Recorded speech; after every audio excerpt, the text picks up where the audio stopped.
विधान महाधिवेशन आयोजना गरिरहेको यस घडीमा नेपाली कम्युनिस्ट आन्दोलन समक्ष नयाँ चुनौती र प्रतिकूलताहरू थपिएका छन्। विशाल सम्भावना सहित भएको पार्टी एकीकरण भङ्ग भएको छ। कम्युनिस्ट पार्टीका नाममा केही व्यक्तिहरूले आन्दोलनलाई नै बदनाम गर्ने काम गरेका छन्। नेकपा एमालेबाट केही व्यक्तिहरू बाहिरिएका छन्। उनीहरूले सङ्गठनात्मक अराजकता, पदलोलुपता र फुटलाई प्रश्रय दिइरहेका छन्। हाम्रो पार्टी प्रतिपक्ष भूमिकामा फेरिएको छ। पार्टीका विरुद्ध घेराबन्दी र आक्रमणका नयाँ श्रृङ्खलाहरू सुरु भएका छन्। संविधान, लोकतन्त्र, स्थिरता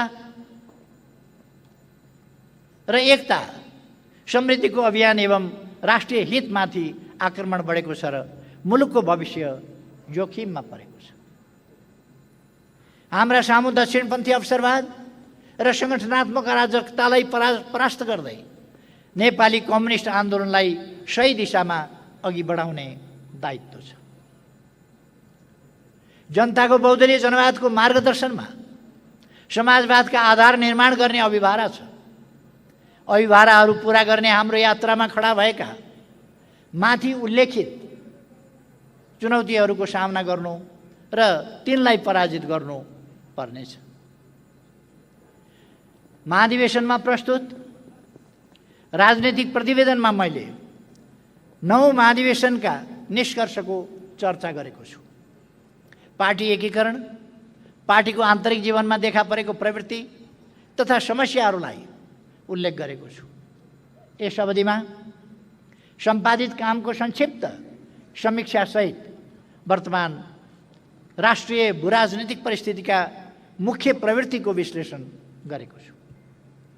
पार्टीका सिद्धान्त, नीति र कार्यक्रमको अद्यावधिक पुनरावलोकन, परिवर्तित सन्दर्भमा पार्टी निर्माण तथा हाम्रा आगामी कार्यभार जस्ता विषयमा केही प्रस्तावहरू प्रस्तुत गरेको छु।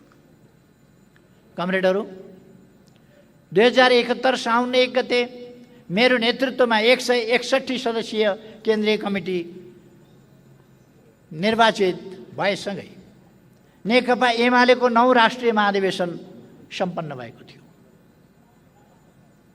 राजनीतिक प्रतिवेदन, सङ्गठनात्मक प्रस्ताव र विधान सर्वसम्मतिमै पारित भए पनि केन्द्रीय नेतृत्वको निर्वाचन भने निकै जटिल बन्न पुग्यो, जसका कारण एक साताका लागि तय गरिएको महाधिवेशन झन्डै 2 हप्तासम्म लम्बिएको थियो।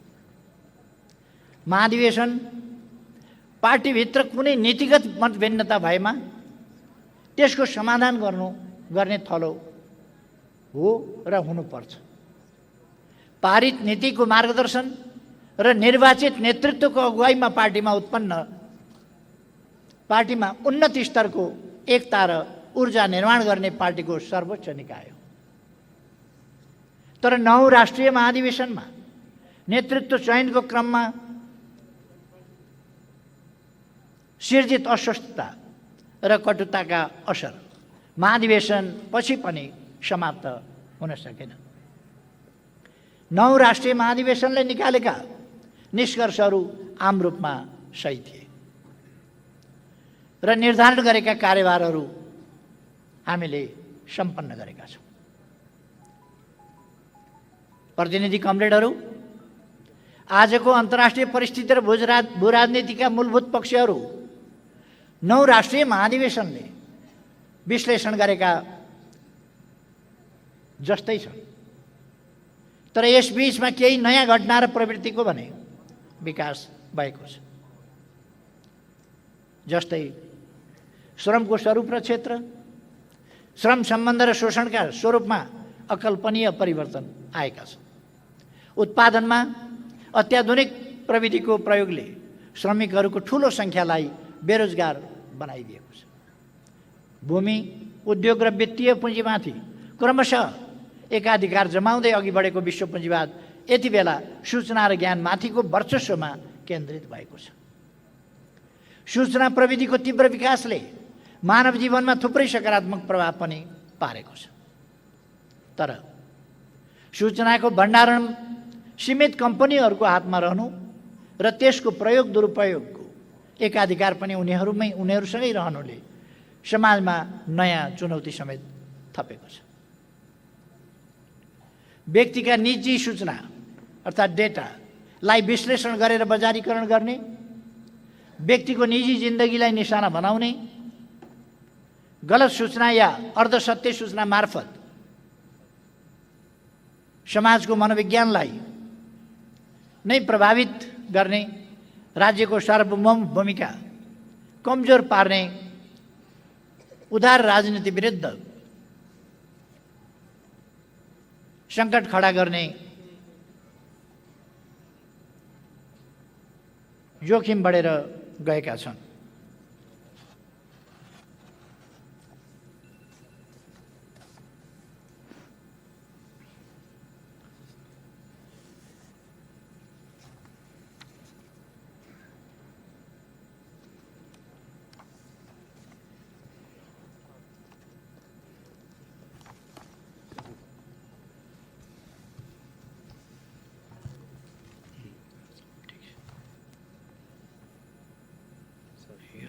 ठीक छ।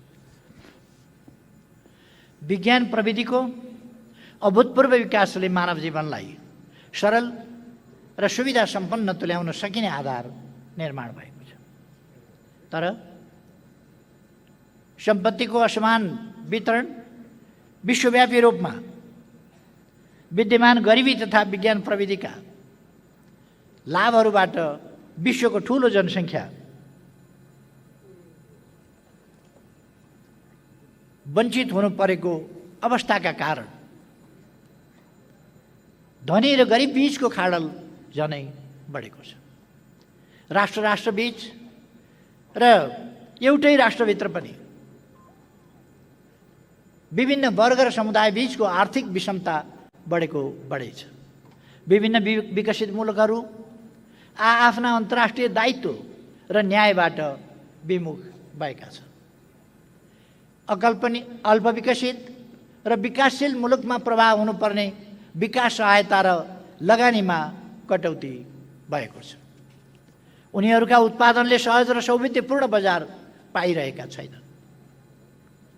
विकासशील राष्ट्रहरूको दिगो विकास लक्ष्य गम्भीर रूपमा प्रभावित हुन पुगेको छ। संसारका प्रमुख अर्थतन्त्र बीचको तनाव र व्यापार युद्धलाई अन्त्य गर्ने सार्थक पहल हुन सकेको छैन। संयुक्त राष्ट्र सङ्घ र यस अन्तर्गत मानवाधिकार परिषद, जलवायु सम्झौता जस्ता संस्था प्रबन्धलाई निष्प्रभावी तुल्याउने कोसिस भएको छ। शस्त्रास्त्रको होड तथा पारमाणविक, रासायनिक, जैविक एवं आम विनाशका हतियारको विस्तार र सङ्कलनले विश्व शान्तिमाथि खडा गरेको चुनौती कायमै छ। विश्व शक्ति सन्तुलनमा तीव्र परिवर्तन देखा परेको छ। लामो समयसम्म युरोप अमेरिका केन्द्रित विश्व ढाँचामाथि चीनको उदय, शक्तिशाली राष्ट्रका रूपमा रुसको पुनरागमन, ब्रिक्स, साङ्घाई सहकार्य सङ्गठन लगायत क्षेत्रीय शक्ति र सङ्गठनहरूको भूमिकाले चुनौती बढाएका छन्, दिएका छन्। विश्व बहुध्रुवीय बन्दै गएको छ। चीनसँगको सम्बन्ध लगायत प्रश्नमा युरोपले सापेक्ष स्वतन्त्र दृष्टिकोण राख्न थालेको छ। विश्व प्रतिस्पर्धाको केन्द्र एसिया प्रशान्त क्षेत्र बन्न थालेको छ। अमेरिकाले अगाडि सारेको इन्डो पेसिफिक स्ट्राटेजी यसै विषयतिर लक्षित छ। हालै अस्ट्रेलिया, बेलायत र अमेरिका बीच भएको नयाँ सुरक्षा सम्झौता ओकसले यस क्षेत्रमा तनाव सिर्जना गरेको छ। लोकतान्त्रिक प्रणालीमाथि विभिन्न मुलुकमा चुनौती खडा भएका छन्। म्यानमारमा कु भएको छ र नेत्री आङ सान सुची लगायत लोकतन्त्रवादी नेताहरूलाई गिरफ्तार गरिएको छ। शान्तिपूर्ण प्रदर्शनमाथि हिंसात्मक दमन भएको छ। ल्याटिन अमेरिका का विभिन्न मुलुकमा वामपन्थी सरकार र आन्दोलनलाई असफल बनाउन हस्तक्षेप र षड्यन्त्र जारी छ। यसका बावजुद त्यहाँ वामपन्थी आन्दोलनले नयाँ गति पनि लिइरहेको छ। सन् 2019 को अन्त्यतिरबाट सुरु भएको कोभिड-19 महामारीले विश्वलाई आक्रान्त तुल्याएको छ। यस महामारीले विश्व अर्थतन्त्रलाई 1930 को आर्थिक मन्दी र दोस्रो विश्वयुद्धले भन्दा गहिरो धक्का पुर्याएको छ। यो महामारी हाम्रो पुस्ताले सामना गरेको सबैभन्दा ठुलो स्वास्थ्य चुनौती हो। वैज्ञानिकहरूले 8 महिनामै कोभिड विरुद्धको खोप आविष्कार गरेर महत्त्वपूर्ण उपलब्धि हासिल गरे पनि खोपको असमान वितरण आज गम्भीर चुनौती बनेको छ। खोप राष्ट्रवाद, भाइरस एवं खोपका विषयमा देखिएको राजनीतिकरण विडम्बनापूर्ण छ। जलवायु परिवर्तन आज पृथ्वी र पृथ्वीवासी दुवैका सामु असाधारण चुनौतीका रूपमा उपस्थित भएको छ। जलवायु परिवर्तनका विरुद्ध बलियो अन्तर्राष्ट्रिय साझेदारीको खाँचो छ। औद्योगिक राष्ट्रहरूले देखिने गरी कार्बन उत्सर्जन घटाउनु र हरित अर्थतन्त्र एवं हरित विकासका लागि ठोस कदम चाल्नु आवश्यक भएको छ।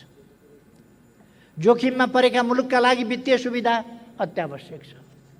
चीन र भारत बीच सुरु हुन लागेको संवाद, समझदारी र सहकार्यलाई तनाव र सीमा विवादले विस्थापन गर्दै लगेको छ। दुई देशबीच संवाद भए पनि समस्या कायमै छ। दुई देशबीचको तनावको असर समग्र दक्षिण एसियामा अनुभूत भइरहेको छ।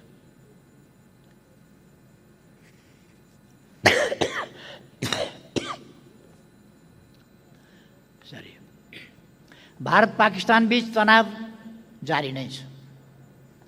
भारतसँग नेपाल लगायत विभिन्न छिमेकी मुलुकका कतिपय विवादित विषय अझै समाधान हुन सकिरहेका छैनन्। चिनिया विशेषता सहितको समाजवाद निर्माणमा चीनले हासिल गरेको प्रगति अभूतपूर्व रहेको छ। सन् 2020 मा चीनले आफ्ना सबै नागरिक गरिबीबाट मुक्त भएको घोषणा गरेको छ। 40 वर्षको अवधिमा 80 करोड भन्दा बढी नागरिकलाई गरिबीबाट मुक्त गर्न सफल चीन विश्वमै उदाहरणीय बनेको छ। चीनले औसत रूपमा समृद्ध समाजवादी राष्ट्र बन्ने पहिलो शताब्दी लक्ष्य हासिल गरेको छ। यस सफलताका लागि चिनिया कम्युनिस्ट पार्टी र चिनिया जनता बधाईका हकदार छन्। अफगानिस्तानबाट अमेरिका र नेटो गठबन्धनका सैनिकहरू 20 वर्षपछि पछाडि हटेका छन्। यसले स्पष्ट पारेको छ जुनसुकै बहानामा गरिए पनि बाह्य हस्तक्षेप र आक्रमण गलत हो। देशको असफलता अनिवार्य छ। कुनै पनि मुलुकको समस्या समाधानको जिम्मा सम्बन्धित मुलुककै जनताको हो, बाह्य शक्तिको होइन। अफगानिस्तान घटनाका बाछिटा दक्षिण एसियामा पर्न सक्ने र अफगानिस्तानलाई लिएर भूराजनीतिक तनाव सिर्जना हुन सक्ने सम्भावनालाई पनि ध्यानमा राख्दै नेपाल स्पष्ट रूपमा अहस्तक्षेप, लोकतन्त्र, खुल्लापन र क्षेत्रीय शान्तिका पक्षमा दृढतापूर्वक उभिनु पर्दछ। चीन भारतको सम्बन्धको प्रभाव नेपाल लगायत दक्षिण एसिया र समग्र विश्वमै गहिरो गरी पर्दछ। हामी चीन र भारत बीचको सीमा समस्या लगायतका मतभिन्नताहरू चाँडै समाधान होउन् र दुई देशबीच सार्थक साझेदारी विकास होस् भन्ने चाहन्छौँ। यसले विकास र सहयोगको त्रिदेशीय सहकार्यको सम्भावना पनि बढ्नेछ। नेपाल आफ्नो भूभाग कुनै पनि छिमेकी तथा मित्र राष्ट्रहरूका विरुद्ध प्रयोग हुन नदिने नीतिमा दृढ छ। त्यसैगरी नेपाल एक चीन नीतिमा अडिग छ।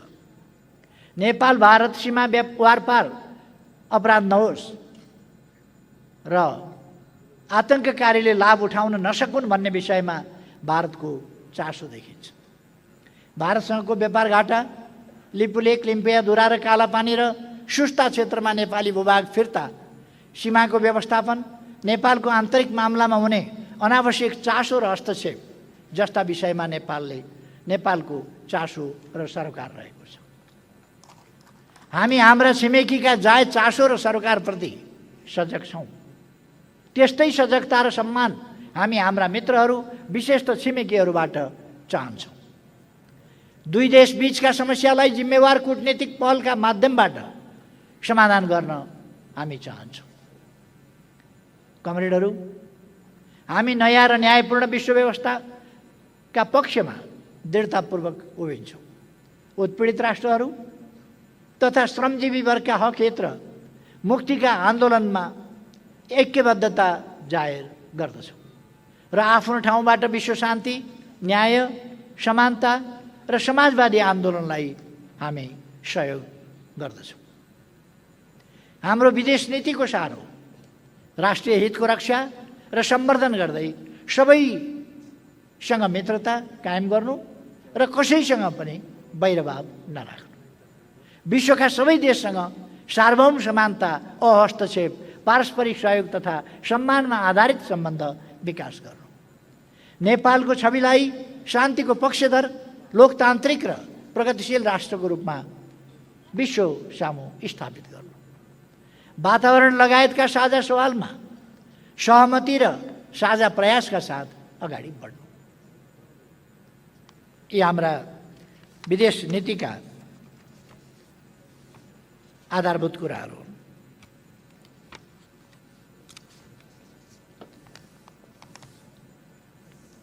प्रतिनिधि कमरेडहरू, 9 राष्ट्रिय महाधिवेशन पछिका अवधि घटना पूर्ण रहे, आँधी बेहरी पूर्ण रहे। विनाशकारी भूकम्प पीडितको सेवामा स्वयंसेवक परिचालन, संविधान सभाबाट संविधान निर्माण र घोषणा, नेकपा एमाले नेतृत्वको सरकार गठन, नाकाबन्दीका विरुद्ध सशक्त प्रतिरोध र अभूतपूर्व राष्ट्रिय एकताको प्रदर्शन, चीनसँग पारवन र यातायात सम्झौता, एमाले विरुद्ध षड्यन्त्र र सरकारबाट विस्थापन, मेची महाकाली राष्ट्रिय अभियान, स्थानीय निर्वाचन र ऐतिहासिक सफलता।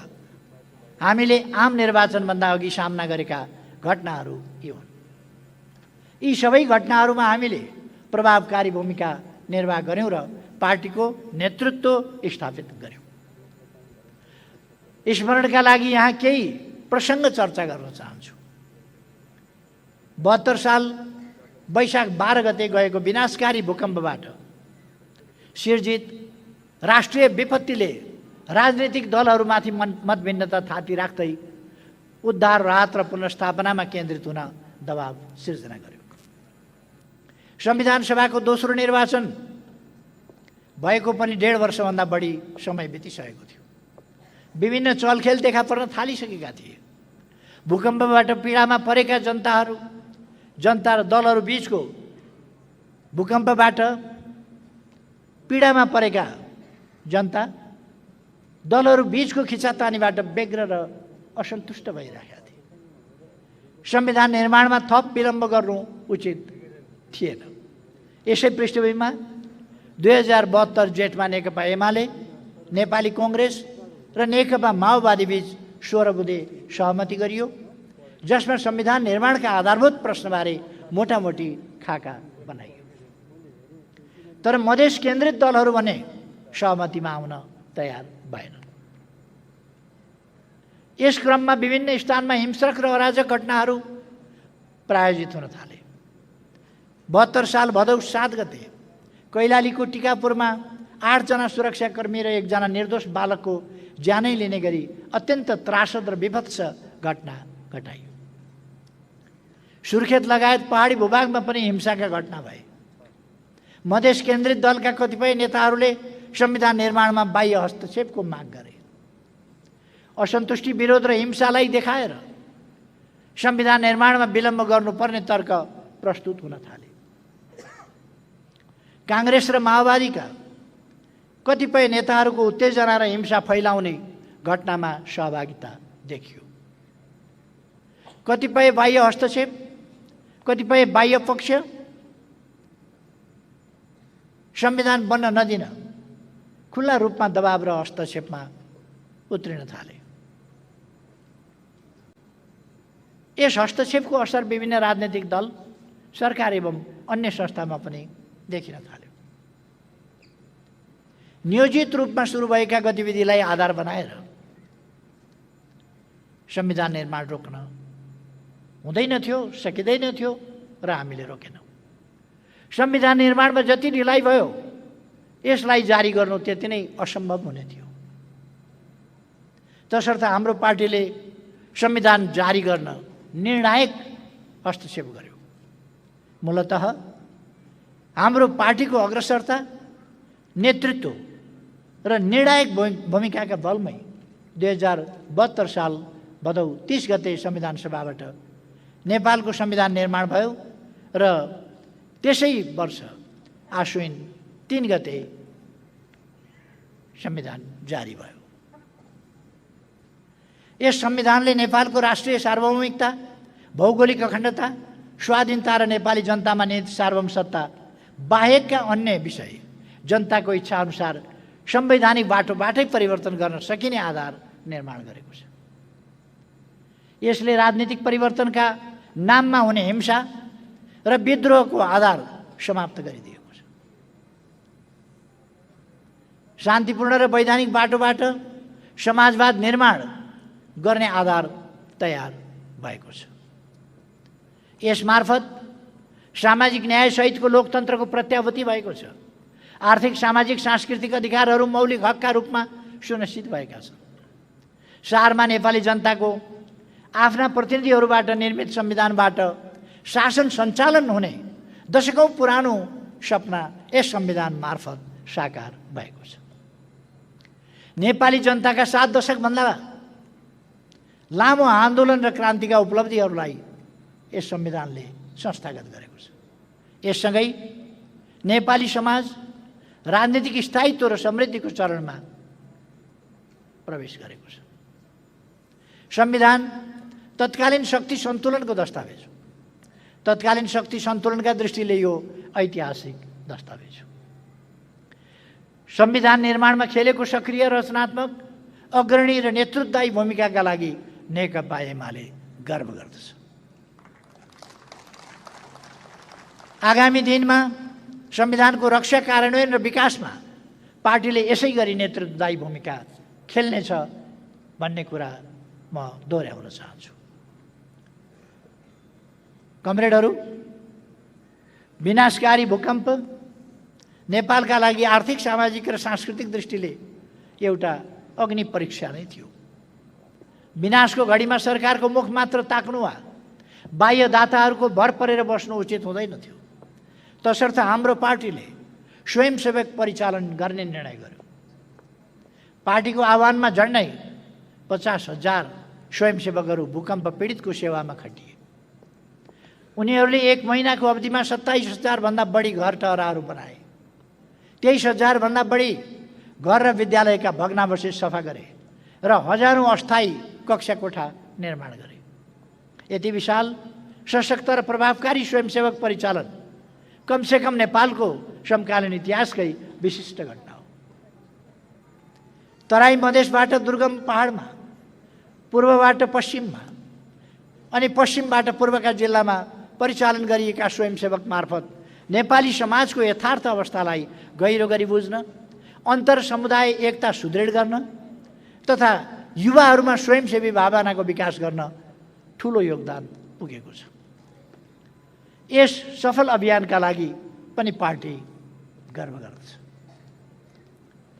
72 सालको नेपालमाथिको नाकाबन्दी 6 महिना अगाडि मात्रै विनाशकारी भूकम्पले थिलथिलो पारेको मुलुकमाथि अनाहकमा लादिएको अमानवीय र अन्तर्राष्ट्रिय कानुन विरुद्धको व्यवहार थियो।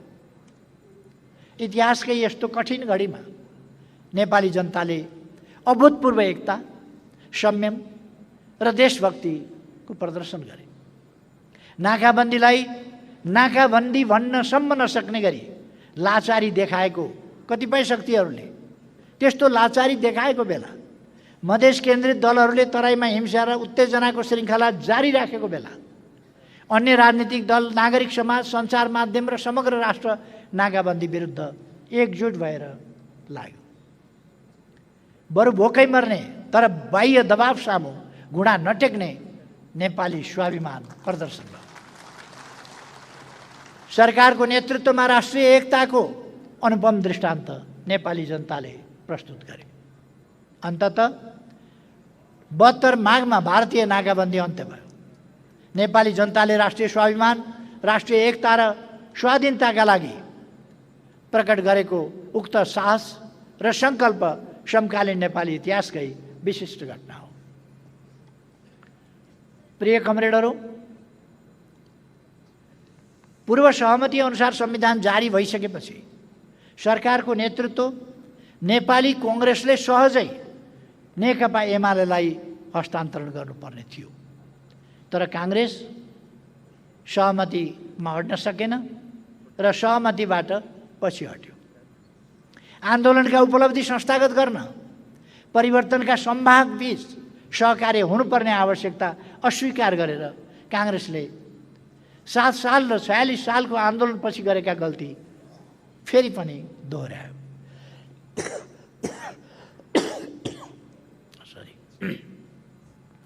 नेकपा एमाले र नेकपा माओवादी बीच 14 मध्ये सहमति गर्दै अर्को निर्वाचनसम्म सँगै जाने, निर्वाचनमा मोर्चा बनाएर लड्ने समझदारी बन्यो।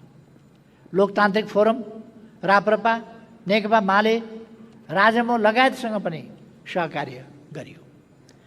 72 असोज 24 गते म प्रधानमन्त्रीमा निर्वाचित भएँ। इतिहास कैयौँले जितेर पनि हारेका छन्, हामीले कतिपय सन्दर्भमा हारेर पनि जितेका छौँ। सत्तामा रौन्जेल देखिने कतिपय सत्तासीनहरू सत्ता बाहिर पुग्न साथ गुमनाम भएका छन्। हाम्रो नेतृत्वको सरकारले उपलब्ध अवसरलाई सदुपयोग गर्दै ऐतिहासिक भूमिका निर्वाह गर्यो। नाकाबन्दीलाई साहसपूर्वक सामना गर्दै असफल पार्यो। संविधान निर्माण प्रक्रियामा बाहिरिएका दलहरूलाई सहमतिमा ल्याउन 72 मङ्सिरमा संविधानको पहिलो संशोधन गरियो। प्रधानमन्त्रीको हैसियतमा मैले नाकाबन्दीको अन्त्यपछि मात्र भारत भ्रमण गरेँ। हाम्रो तर्फबाट सार्वभौम समानता, अहस्तक्षेप, आपसी हित र सम्मानका आधारमा नेपालले भारतसँग विश्वासिलो सम्बन्ध राख्न चाहेको र भविष्यमुखी भएर सार्थक सहकार्य गर्न खोजेको चाहेको पनि हामीले बतायौँ। दुई देशबीचको सम्बन्ध सुधार गर्न भ्रमण सफल रह्यो। लगत्तै मैले चीनको भ्रमण गरेँ। पारवहन यातायात सम्झौता सहित विभिन्न 15वटा सम्झौता र सहमति गरियो। नेपालको भूपरिवेष्टित अवस्थालाई रूपान्तरण गरी पारवहनमा एकपक्षीय निर्भरतालाई अन्त्य गरियो। नेपालको स्वाभिमानलाई सुदृढ गर्न भ्रमण ऐतिहासिक रूपमा सफल रह्यो। दीर्घकालीन महत्त्वका रणनीतिक पूर्वाधारहरूको निर्माण सुरु गर्ने, सामाजिक न्याय र सुरक्षाको दायरालाई फराकिलो पार्ने र जनतामा आत्मविश्वास एवं भरोसा जगाउने महत्त्वपूर्ण कामको थालनी गरियो। तर चीन भ्रमणबाट फर्किए लगत्तै सरकार परिवर्तन गर्ने र मुलुकलाई अस्थिरतातर्फ धकेल्ने खेल सुरु भयो। बाह्य शक्तिको इसारामा प्रधानमन्त्रीलाई एउटा बजेटसम्म प्रस्तुत गर्न नदिई विस्थापित गर्ने योजनामा पुष्पकमल दाहाल, माधव नेपाल लगायत तीनै पात्रहरू क्रियाशील थिए, जसले 74 पछि मेरो नेतृत्वको सरकारलाई असफल बनाउन उसै गरी घेराउ, मोर्चाबन्दी र षड्यन्त्र गरे। आफैले प्रस्ताव गरेको आफ्नो पार्टी सम्मिलित नाकाबन्दीको सामना एवं पारवहन सन्धि जस्ता दूरगामी उपलब्धि हासिल गरेको सरकारलाई ढाल्न प्रचण्डद्वारा प्रधानमन्त्री विरुद्ध अविश्वासको प्रस्ताव पेश गरियो। यो षड्यन्त्र पुष्पकमल दाहाल, प्रचण्ड लगायत नेताहरूभित्र निहित अवसरवाद, विभाजन र बाह्य शक्तिको सेवा गर्ने चरित्रको भद्दा दृश्य थियो। जनताको व्यापक समर्थन रहँदै पनि संसदभित्रको प्रतिकूल अङ्कगणितका कारण 73 साउन 9 गते मेरो राजीनामासँगै उक्त सरकार बहिर्गमित भयो। पुष्पकमल दाहाल प्रचण्डको नेतृत्वमा कांग्रेसको निर्णायक भूमिका रहेको सरकार बन्यो। संविधानमा अनेकौं हानिकारक प्रस्तावसहित संशोधनको दुष्प्रयास गरियो। एमाले नेतृत्वको सरकारले सुरु गरेका दूरगामी महत्त्वका कामलाई उल्टाउने दृष्टता गरियो। पार्टी साहसपूर्वक परिस्थितिको सामना गर्दै अघि बढ्यो।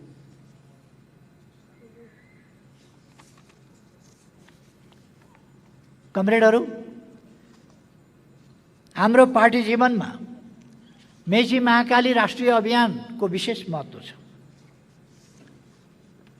2073 साल फागुन 21 गते शहीद दिवसका दिनबाट संविधान, सामाजिक सद्भाव र राष्ट्रिय एकताका लागि सञ्चालित त्यो अभियान काँकरभिट्टाबाट सुरु भएर सुर्खेतमा समापन भयो।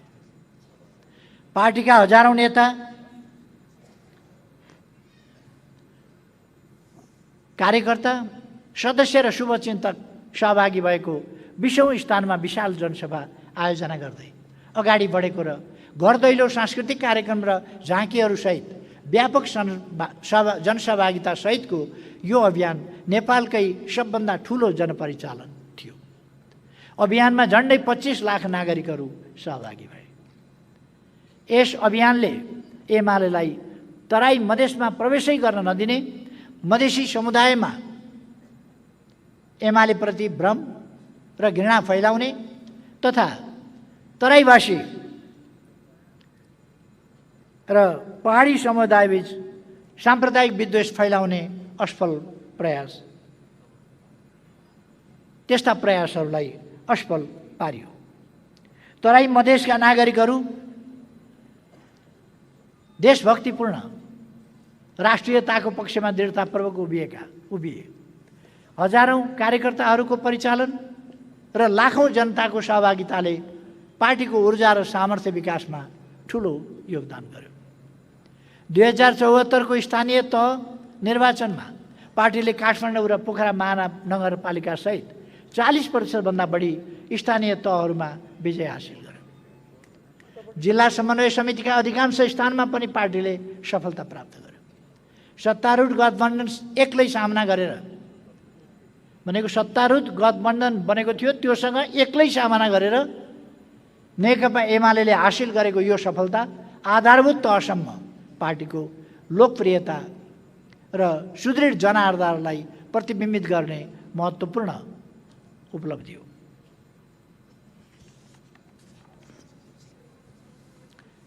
आज यस महाधिवेशनमा स्थानीय तहमा विजयी प्रमुख उपप्रमुख सहित विजयी जनप्रतिनिधि कमरेडहरूलाई सम्बोधन गर्न पाउँदा मलाई खुसी लागेको छ र गर्व लागेको छ। प्रतिनिधि कमरेडहरू, 75 जेठ 3 गते नेपाल कम्युनिस्ट पार्टी नेकपा एमाले र नेपाल कम्युनिस्ट पार्टी माओवादी केन्द्रबीच पार्टी एकीकरण भयो। यो नेपाली राजनीतिको एउटा ऐतिहासिक परिघटना हो। यससँगै हाम्रो कम्युनिस्ट आन्दोलनमा 2027-28 सालदेखि एकातिर झापा आन्दोलन, कोअर्डिनेसन केन्द्र, नेकपा माले, नेकपा एमाले हुँदै विकसित भएको प्रमुख धार र अर्कोतिर केन्द्रीय न्युक्लियस, चौथो महाधिवेशन, मशाल एकता केन्द्र, नेकपा माओवादी हुँदै विकसित भएको आन्दोलनको अर्को मुख्य धार एकीकृत भई नेपाली कम्युनिस्ट आन्दोलनको टुटेको कडी झन्डै 50 वर्षपछि फेरि जोडिन पुग्यो।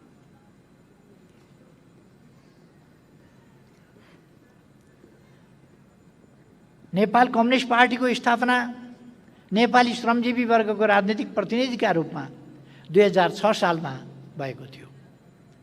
कम्युनिस्ट पार्टीको स्थापना नेपालको राजनीतिक इतिहासको महत्त्वपूर्ण परिघटना थियो।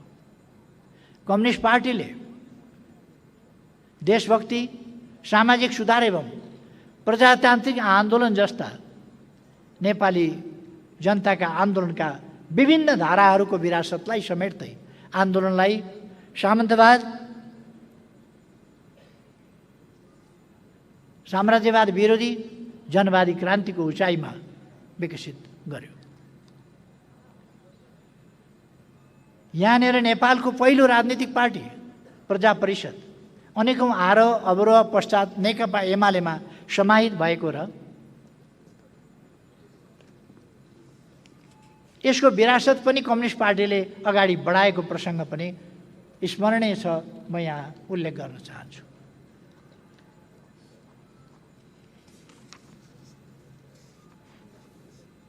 पार्टीले सामन्तवाद, साम्राज्यवाद र दलाल नोकरशाही पुँजीवाद विरोधी जनवादी क्रान्तिको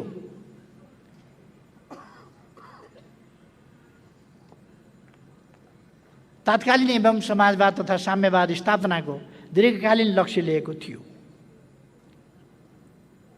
राणा शासनको अन्त्य र नागरिक अधिकारको स्थापनाको नारा अगाडि सारिएको थियो। मजदुर, किसान, विद्यार्थी तथा महिलाहरूलाई जागृत गर्ने, स्थानीय तहमा क्रान्तिकारी समिति गठन गर्ने र जनविद्रोह सङ्गठित गर्ने बाटो लिइरहेको थियो। दिल्ली सम्झौताले 2007 सालको आन्दोलनलाई बीचमै अवरुद्ध गर्यो। सम्झौतालाई स्वागत गरेर नेपाली काङ्ग्रेस राणा नेतृत्वको सरकारमा सहभागी भए पनि नेपाल कम्युनिस्ट पार्टी लगायत देशभक्त शक्तिहरूले क्रान्तिलाई अगाडि बढाउने प्रयास गरे। आन्दोलनको सहयात्री कम्युनिस्ट पार्टीमाथि नेपाली काङ्ग्रेसले प्रतिबन्ध लगायो, तर पार्टीले विभिन्न वैधानिक मोर्चा र जनसङ्गठनका माध्यमबाट आन्दोलन जारी राख्यो। 2009 सालदेखि 13 सालसम्ममा विभिन्न जिल्लामा भएका किसान विद्रोह, विभिन्न ठाउँमा भएका स्थानीय सामन्त विरोधी आन्दोलन, कोशी र गण्डक सम्झौता विरोधी राष्ट्रिय हितका सङ्घर्ष एवं संविधान सभाको निर्वाचनका लागि निरन्तर दबाव त्यति बेलाका चर्चित आन्दोलनहरू थिए। संस्थापक महासचिव पुष्पलाललाई पहिलो महाधिवेशन अगावै नेतृत्वबाट हटाइएपछि पार्टीमा वैचारिक र सङ्गठनात्मक विचलन सुरु भयो। पहिलो महाधिवेशनबाट सुरु भएको दक्षिणपन्थी प्रवृत्ति केशरजंग रायमाझी महासचिव बनेसँगै दक्षिणपन्थी अवसरवादका रूपमा विकास भयो। पार्टीको दोस्रो महाधिवेशनमा रायमाझीले गणतन्त्रको कार्यक्रम बदल्ने प्रयास गरे। उनको प्रयास त विफल भयो, तर महाधिवेशनबाट पारित गणतन्त्रको कार्यक्रमलाई रायमाझीले अगाडि बढाएन। काङ्ग्रेसको दमन र रायमाझीको दक्षिणपन्थी अवसरवादी नेतृत्वका कारण तानाशाही कदम विरुद्ध कम्युनिस्ट पार्टीको प्रतिरोधी क्षमता कमजोर हुँदै गएको थियो।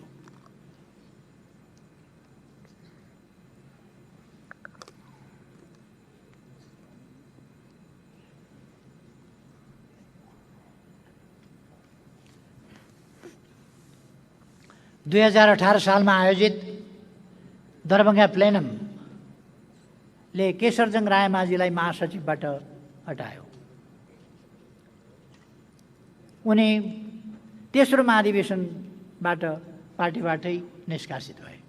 तर तेस्रो महाधिवेशनबाट पारित राष्ट्रिय प्रजातन्त्रको कार्यक्रम र सर्वाधिकार सम्पन्न संसदको स्थापनाको नाराले आन्दोलनलाई सही दिशा दिन सकेन। अन्तर्राष्ट्रिय कम्युनिस्ट आन्दोलनमा देखा परेका विभाजन, ध्रुवीकरण र विवादका असर नेपाल कम्युनिस्ट पार्टीमा पनि पर्न थाले। मातहतका कमिटीहरूले आफूलाई केन्द्रबाट अलग घोषणा गर्न थाले। कतिपय नेताहरू पलायन भए। नेपाली कम्युनिस्ट आन्दोलनमा विभाजन, विखण्डन र विघटनको दुःखद श्रृङ्खला सुरु भयो। 2025 सालमा पुष्पलालले तेस्रो राष्ट्रिय सम्मेलन मार्फत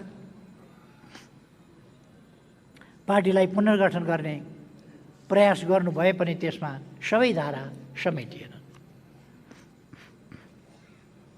यसै पृष्ठभूमिमा भएको झापा विद्रोह 2027-28 नेपालको राजनीति र कम्युनिस्ट आन्दोलनको टर्निङ पोइन्ट बन्न पुग्यो। यसले राजतन्त्र विरुद्ध विद्रोहको उद्घोष गर्यो।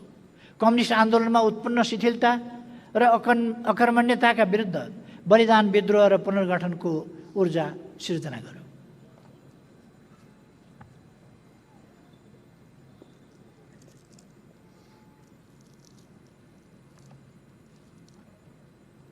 शङ्करजी कता जानुभएछ? शङ्कर तपाईँ वाचन गर्नुहुन्छ?